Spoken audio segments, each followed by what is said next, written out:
Janubiy dehqonchilik ilmiy tadqiqot institutining texnik va oziq ekinlar seleksiyasining laboratoriyasining tajriba maydonida turibdik. Bu tajriba maydonida asosan oziq ekinlardan bo'lgan kuzgi arpani, kritikali javdarning bir qancha nav va tizmalari ekilib, qurg'oqchilikka, issiqlikka chidamliligi bo'yicha o'rganilyapti. Bu issiqlik hamda qurg'oqchilikka chidamli bo'lgan yangi navlar yaratish maqsadida ilmiy tadqiqotlarimiz olib borilmoqda. Bugungi kunda Janubiy dehqonchilik ilmiy tadqiqot instituti tomonidan arpaning 7 ta yangi navi yaratilgan bo'lib, shu 7 ta yangi navidan 3 tasi, ya'ni Sulton, Osiyo, Chimqo'rg'on navlari davlat reyestriga kiritilgan bo'lgan.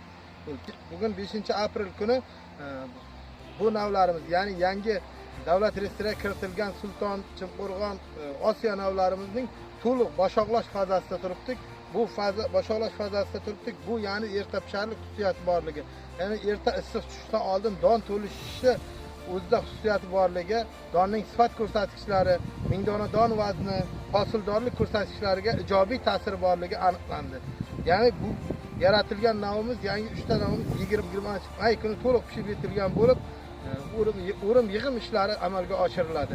Hamda respublikamizda hozirgi kunda, ya'ni yerdan unumdor foydalanish maqsadida 1 yilda 3 marta hosil olish maqsadida shu boshoqli don ekinlardan erta pisharlik xususiyati o'zida namoyon bo'lgan yangi navlarni ekish tavsiya qilinadi. Ya'ni bu arpani ekilgan dala maydonimizda takroriy ekin sifatida yana 2 marta ekin ekib olinib, 1 yilda 3 marta daladan hosil olishga erishiladi.